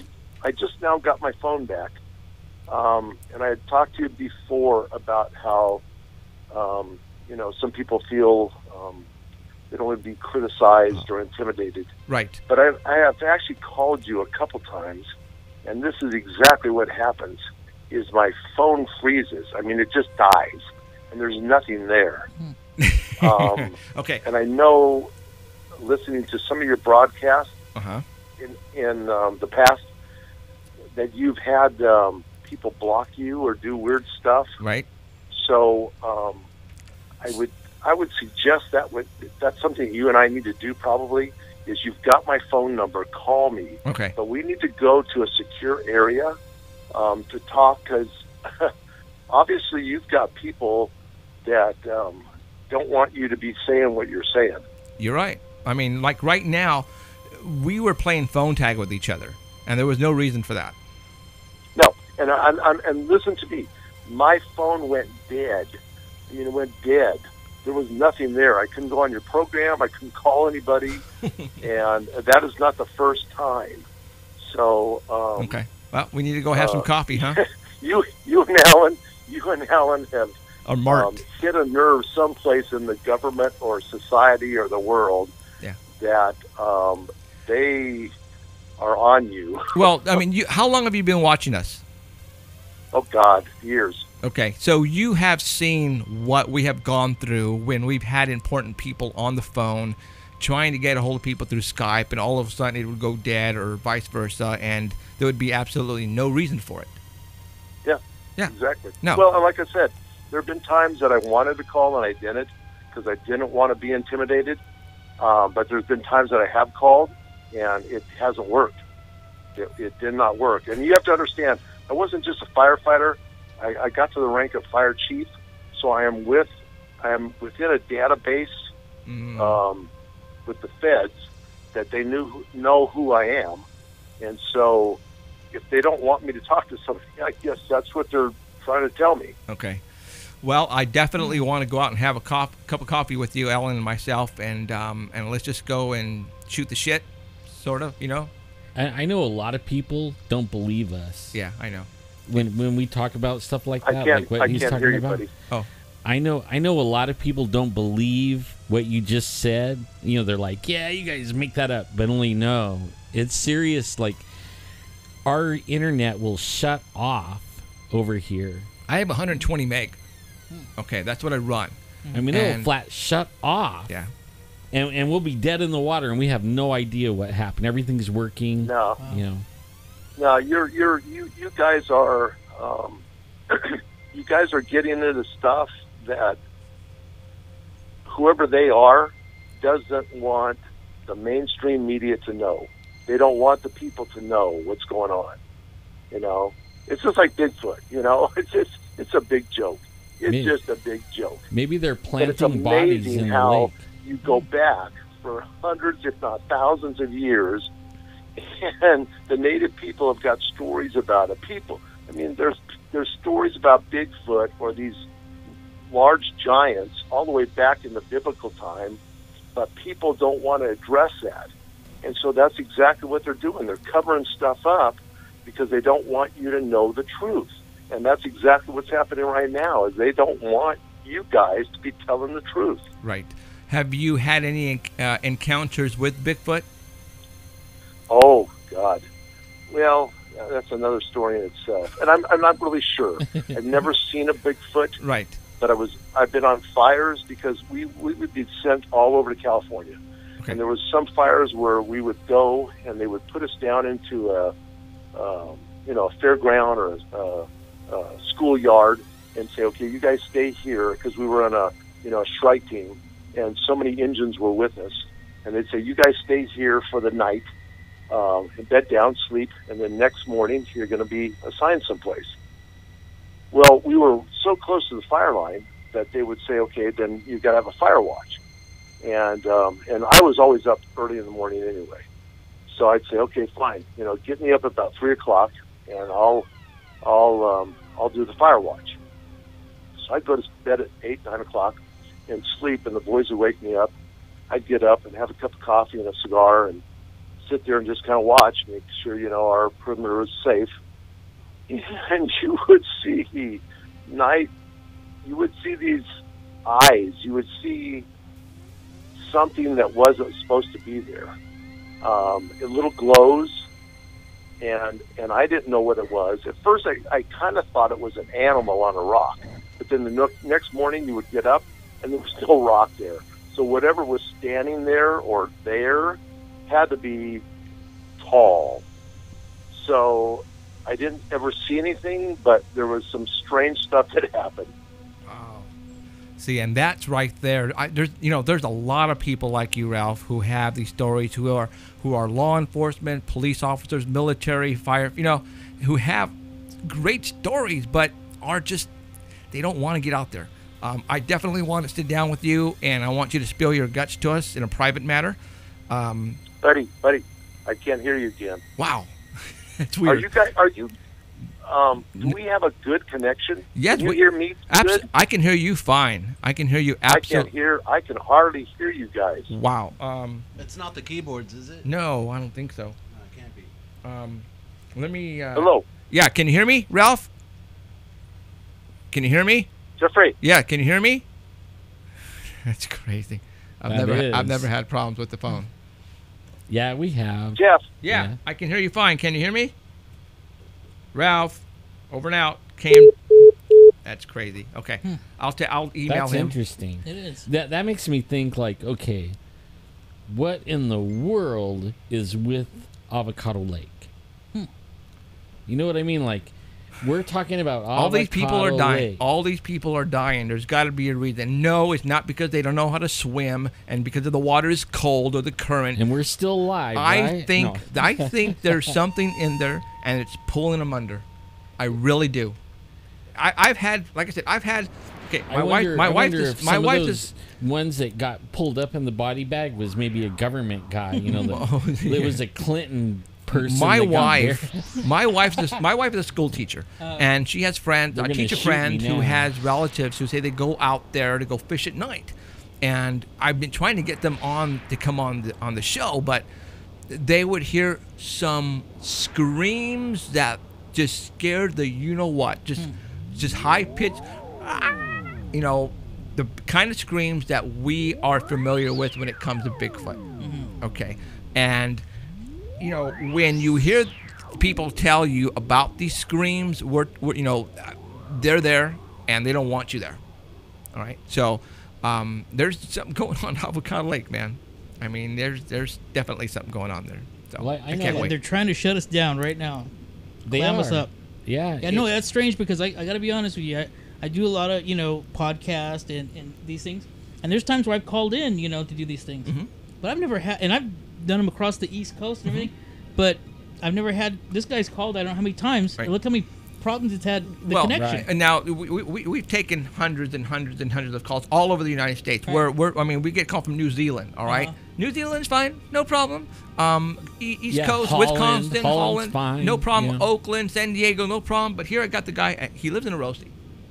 Okay. Yeah. All right. So why would he be that? Why that kind of it just there's something not It's really right. strange, yeah. Yeah. It's Well, strange. nowadays, like back in the day, 10 years ago, it was like, can you hear me now? Can you hear me now? You know what I mean? Because there wasn't the cell towers and the technology.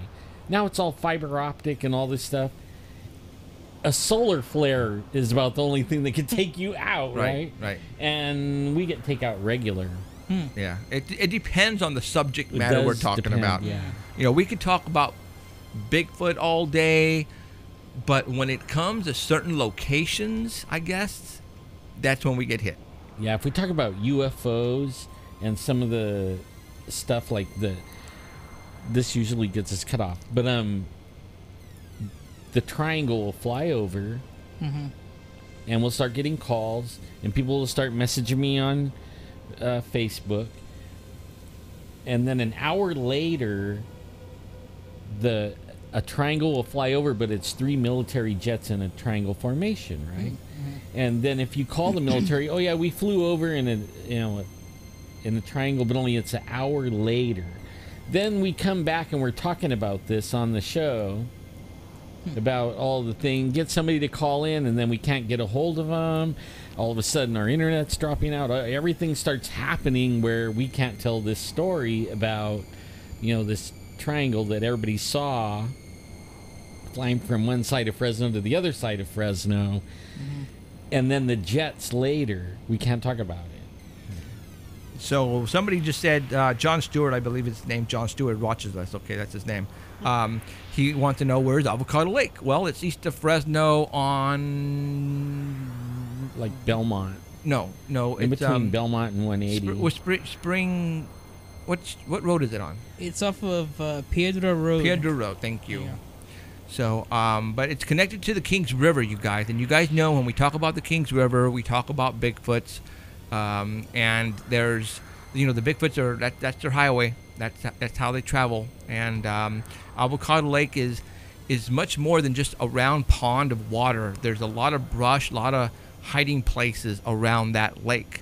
And that's why we think that there's something else going on there. Definitely. So, all right. And when you guys talk about the gatekeeper and the ruins, we get cut off. Yep, it's been a while since we talked about them. As a matter of fact, I want to take a run up there and go talk to him and see if we can do a show from the ruins. I remember him saying that he would let us go on there and do an episode, but his mom Right, wouldn't let us. But he says she didn't want the attention. Once they his mom, I know this is bad, passes on, then he can do whatever he wants supposedly, but we'll see what happens on that one. But yeah, there's a lot of things going on here that people don't want us to talk about, and like right now, you guys witnessed it. I wasn't messing with the phone. We've had many calls, and I just don't know. My money's on those guys in the black van across the street when I came in. I totally agree. It could be. So yeah, but honestly, I've done some shows, and this is very strange that this guy cannot finish what he's talking about. It's just that weird. What? That's the story of our life. I've been doing this for 10 years, and this has happened many of times when we talk about particular subjects. Mm-hmm. It's just the way it is, and a lot of people don't think it's real. People think we're putting it on, but no, we're not. This person here is a 30-year veteran of he's a fire freaking chief, retired. Someone with a lot of knowledge and a lot of stories. Yes. And we can't get them. We can't get them. So, all right. So is anybody else? You know what? I had somebody call in about a sighting. We had a UFO sighting 3 days ago down on Shaw and Cedar. Somebody witnessed a triangle. It was at 4 o'clock in the morning. I didn't call them back. Maybe they're listening right now. If you are listening to us, please call in. They were on Shaw or on Cedar, and at 4 o'clock in the morning, they witnessed this black triangle. Like, I don't want to say it was following them, but it was hovering to the point where a car next to them saw it too, and they were honking at each other going, "Do you see it? Do you see it?" Yeah, right. And then all of a sudden they went to try to follow it, but then it just took off. It's been a while since we had a UFO report of a triangle, and hopefully if they're watching right now, please call in 287-8367. 287-8367. The last four numbers represent the letters UFOS. So if you forget, 287-UFOS, area code 559. This goes with anybody around the United States, or if you guys want to have a question for Michael, you can call in as well. So his red carpet premiere thing will be in, you said, January or February. Okay. We'll make an announcement on Facebook, and we'll do some Facebook Live stuff, but we'll definitely get the word out as soon as we're ready. Okay. And it'll be a red carpet event. We'll have some of the actors there. Felissa Rose is in it from Sleepaway Camp, and Mark Bluval, he's a good friend of mine. He's an actor back from the East Coast. He's here in LA now.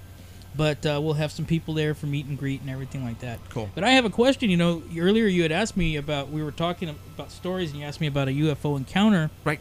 I never had a UFO encounter, but I want to ask you guys a question. Mm-hmm. Okay, I think it happened maybe about a year ago now. But do you remember that thing that fell out of the sky, and it landed somewhere in Nevada, and everybody could see it? Yes. Did it go like this? Yes, and it broke apart and it fell. Mm-hmm. And I remember I was picking my wife up from work. She works nights, and we were getting groceries out of the car, and when it happened, and I remember the first thing I thought it was that two jets colliding, or something like that. But as soon as I got on the internet, I started looking, and there was just like 2 or 3 different stories of what it was, and it just kind of got swept away. But what is your take? It was, from what I understand, it was a meteor, mm-hmm. and it just broke it up. It was breaking up as it was coming into the atmosphere mm-hmm. of Earth. So that's the story we got. And what else can we? I mean, we can't. It's been happening a lot. Yeah. Recently, I mean, there's a lot of stuff flying in, and this is one of those topics that could get us cut off. A lot of people believe that there's a Nibiru or a Planet X coming or something like that with these aliens that are gonna come and save us or something. Mm-hmm. I don't know. I don't know about that part. What I do know is there is something coming. Only because it's affecting all the other planets, and actually, what is supposed to take us out, in the scenario of the experts that talk about this, is the debris. So, like, we're starting to see some of the things that are flying with this thing coming into our atmosphere. In fact, just the other day they saw something hit the moon, and it was like 5 It was larger than 5 Hiroshimas. Wow. And you could see it. If we would have been outside looking, we would have seen it hit. I mean, that's something that's happening right now. And a lot of people are saying global warming, and whatever it is coming in is warming all the planets. So all the planets' ice caps are melting, so are ours, right? And we're heating up. Everything's heating up. It's not from your gas. Okay, we got we're not that good. We got enough. somebody from Louisiana. All right. Cool. You're on the air with Jeffrey and the rest of the gang. Who's this? Hey, Jeff, this is Marty. Hey, Marty. From Louisiana. Louisiana. How's it going, dude? Yeah. You were asking about anybody that sighted a triangle. We actually, me and my wife, we actually saw the most incredible triangle.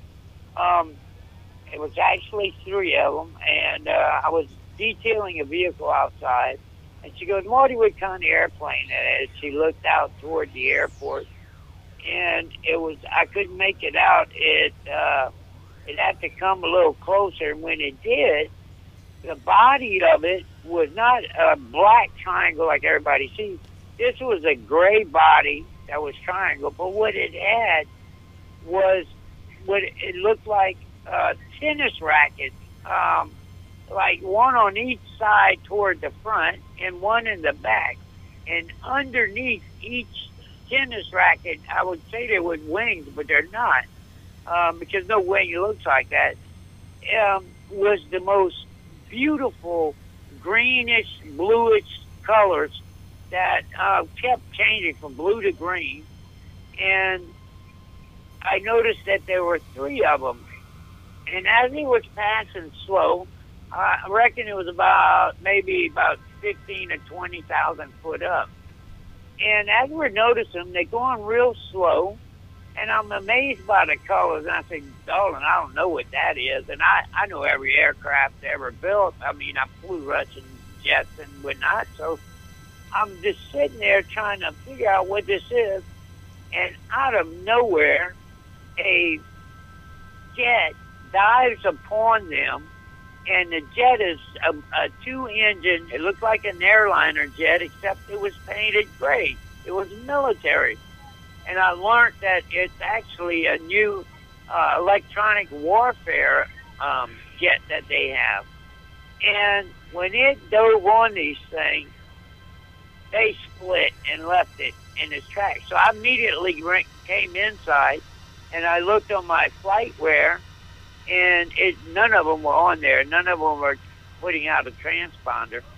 And I went outside, and the one thing I did see over that the flight aware showed was a Mexican airliner. And as I go out, I could see the Mexican airliner at 30,000 where it said it was. But the jet and the UFOs, they were gone. But what amazed me the most about it was the colors underneath. And I kind of kept that quiet. And I did a little research, and the closest thing I found to resemble that thing was when the space shuttle had dropped its tank one time. The cameras on the shuttle caught this little device that actually turned from the shuttle, and it was looking at the tank. And if you go to YouTube, you can find it. They didn't delete it. It's still there, because I went and shown a couple of pilots, crew chiefs and pilots. One which used to be on a Air Force submarine hunter, and I was describing it to them, and what they thought these were drones, and the underneath that's showing these beautiful colors are actually there to stop the military that's on the ground, wherever country they're at, from being able to lock on with lasers. The lasers cannot lock on with a certain type of bottom that they have. Not sure, I can't remember what he said it was, but that was very, very incredible. Now, and I tell you, man, I've never heard anyone seeing anything like that. Let's talk about the lights that you just told us about. I've noticed on some of these triangles, the lights that are projected from the corners, whether they're blue or white or whatever they are, they're a light that I don't think the light is just the intensity of these lights. They're so beautiful. So you follow me? Yes. That I know exactly Right. what you're, because I've seen them as well, and you're going, what is making that light? It is not a freaking bulb, LEDs. It's like the light itself is so beautiful. It's like what the Correct. hell is making that light? And Correct. when you think about that, then you think, if it was a top secret aircraft, why would the government place bright lights so everybody in the world could see this top secret aircraft? That does not make any sense to me. If somebody was flying a top secret aircraft, it would be in the dark, maybe one color light for, to keep other aircraft away, but not keep it up. You know what I'm saying? We have a relay. Right. So I know exactly the lights that you're talking about. I've seen them on weird crafts in Fresno, and these lights are just the intensity of these lights. I cannot imagine that it belongs to us. I just don't. I know exactly what you're saying. Knowing aerodynamics, and as I do, that these things could not have been flying by any aerodynamic means. There's no way that these surfaces, as I described, the body of it was not you would think, okay, it could be a flying body. In other words, like a lifting body, like the space shuttle Right. is, and a couple other aircraft they made. Right. This is no way a lifting body. This had to have been using a different propulsion system. Yep. But what really got me, one, like you said, the colors. That was the most amazing greens and blues, like you see in a shell. Sometimes you see in shell jewelry, you'll see these colors. If you take the jewelry and you just move it, you'll see the different greens and blues, and that's what it really looked like. And that was the most amazing thing that I was fixated on, was just why are these colors there? What in the world is or the reason behind all these beautiful colors? Yeah. And my buddy, being an Air Force guy, and I had another pilot that was right there, and I showed him the space shuttle, so he could that space shuttle video of that craft, which had to have been doing 18,000 miles an hour just to be up, keeping up with the space shuttle. As it turned, it's keeping up with it, and the shuttle's moving thousands and thousands of miles an hour. And so this thing has the capability of following and tracking a shuttle. It is moving quick. Yeah, it is. And like I said, these things can't fly, and these were in the atmosphere when the one that turned and looked at the shuttle tank, that was out the atmosphere. They were already out of it. Yep. So whatever it is, it can fly in and out. Now, they said that this was a drone. My answer to them about that was, a drone, why would a Air Force or a Navy or Air Force intelligence gathering aircraft jump on our drones? And this was coming from the Gulf of Mexico. The Gulf was about 30 miles from where I'm at, and they were coming from the Gulf of Mexico. So why would one of our intel collecting, gathering jets, pounce on these things if they were ours? And I just agree. Didn't make sense what he was trying to come up with. It Yeah. didn't make sense. Yeah, None of it does, No. actually. Right. These things are in our airspace. If it was a if it was another country, we're talking an act of war, all right? And it would have been in the news the following day if that was the case. You know, you hear about, you know, Japan and China and the Russian bombers or the radar planes in Alaska barely crossing over to our territory, and it makes the news. But something like what you just mentioned, I don't think it was ours or theirs or anyone's, but who, you know, up there. So. Well, as been Rich said, there's UFOs. There's theirs and there's ours. Yep. I agree. I agree. So, hey, Mark. He's not talking about the Chinese. So, hey, I appreciate you calling in. Calling again soon, okay? Okay, guys. All right, thank you. See you later, Marty. Been Bye. praying for you Bye, guys. Marty. We had a call come in when he was on the phone from Reedley, and I'm going to call her back, because obviously I couldn't cut off Marty, who was calling from Louisiana. So let's go ahead and call back the person from Reedley. I'm calling you right now. Hopefully you're listening.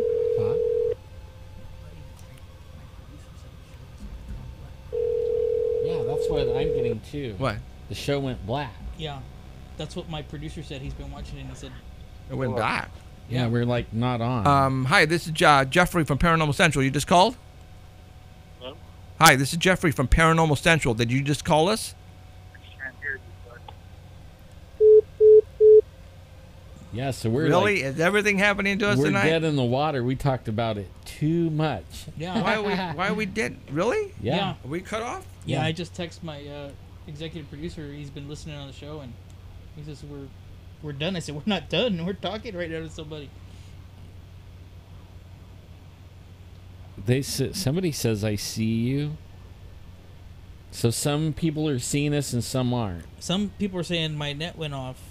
Hey, So- Danny, you are on. No, people are saying we are on. So for some reason, Says shows black on phone but working on computers. No, that's strange, isn't it? Okay. We got a really Yes, good, it is, interesting yeah. story, and okay, I'm telling you right now, we're not doing anything. There's people calling in or texting right now that no, it's been fine. Alicia, Erica, Ashley, Nahira, where are you at right now, Erica? That's Erica. That's a friend. As a friend of yours? Yes. Okay, and she said she's been watching and everything is fine. So. What's up, Erica? it's strange. So Yeah, I'm on the router too. I'm not on the. So I on, can you know, see like you on thing. an Android tablet, Tina Smith said. So I don't know. Are you having problems pulling it up to look at the live? Oh, feed? it's black. Yeah. I don't know what to tell I you can't guys. see the And video. mine's just buffering. It's Is it Mine's buffering? gone. Yeah, I don't know what to tell you guys. Mine's gone.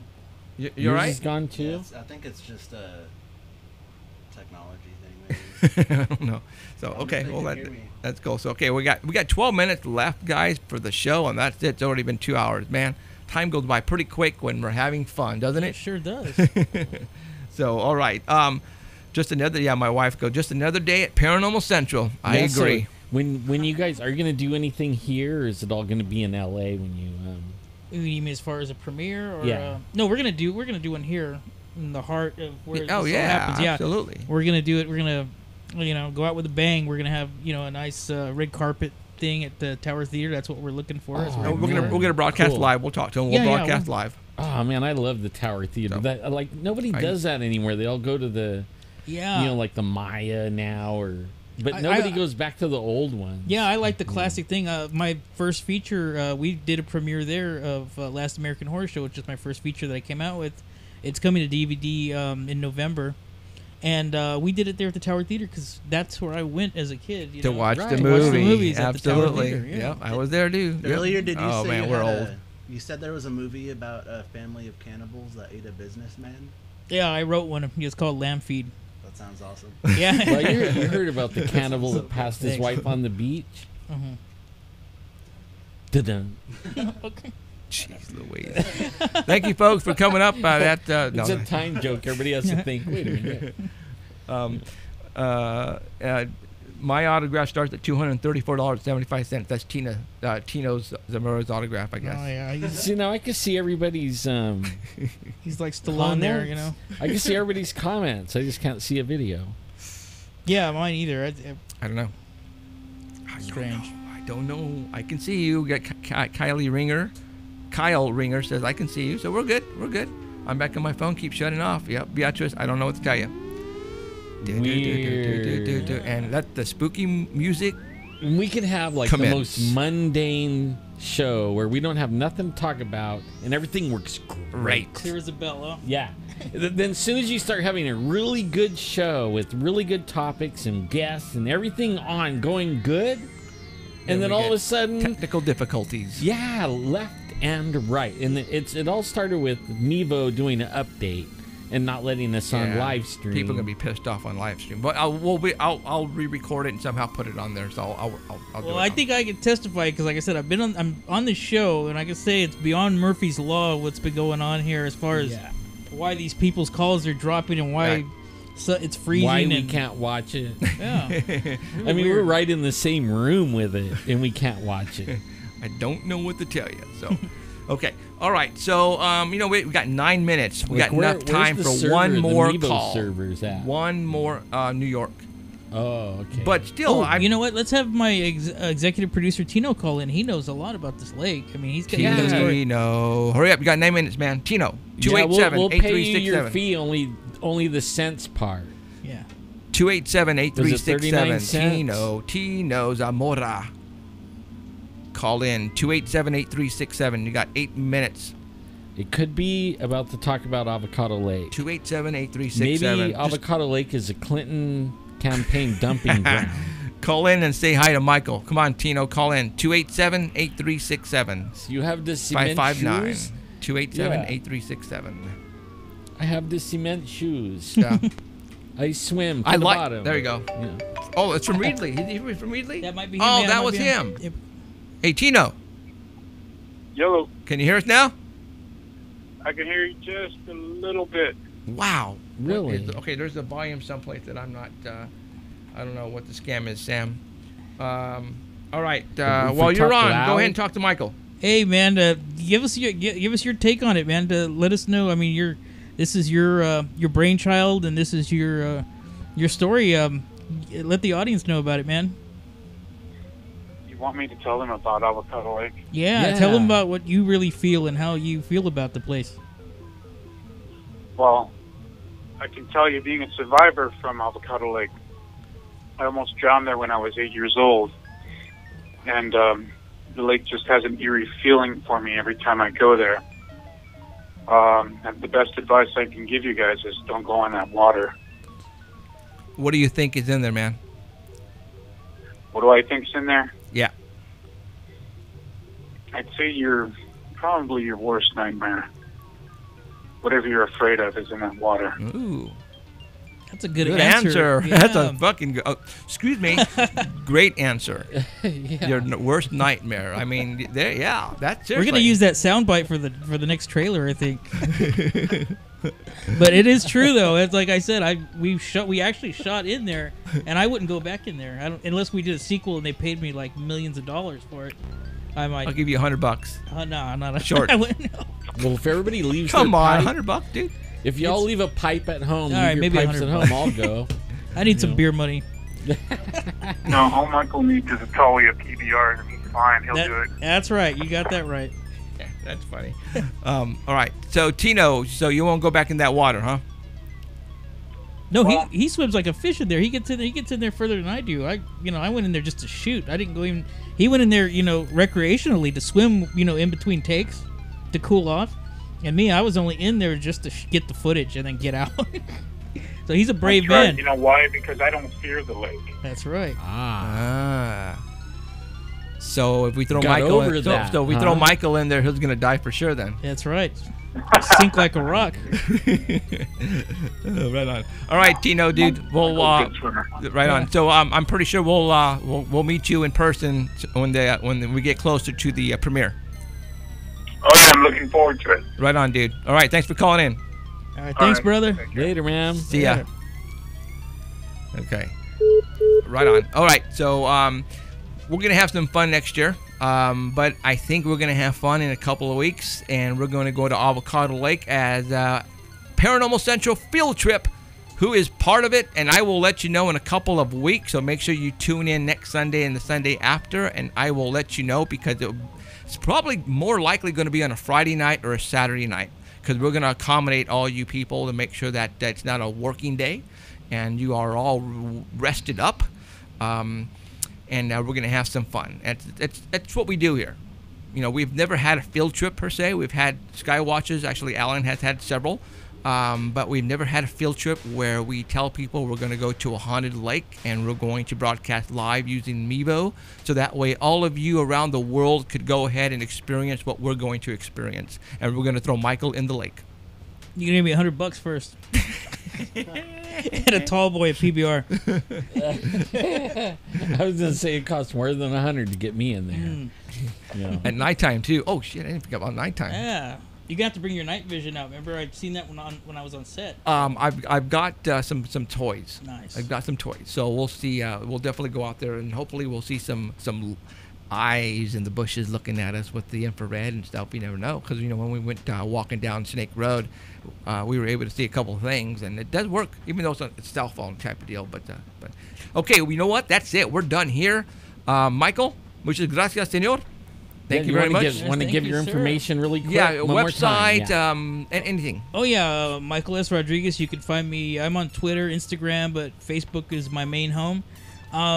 I directed Last American Horror Show. That's coming out on DVD in November worldwide through Unearthed Films. And Lake of Shadows, which is going to be hitting the festivals and a big premiere after the first of the year.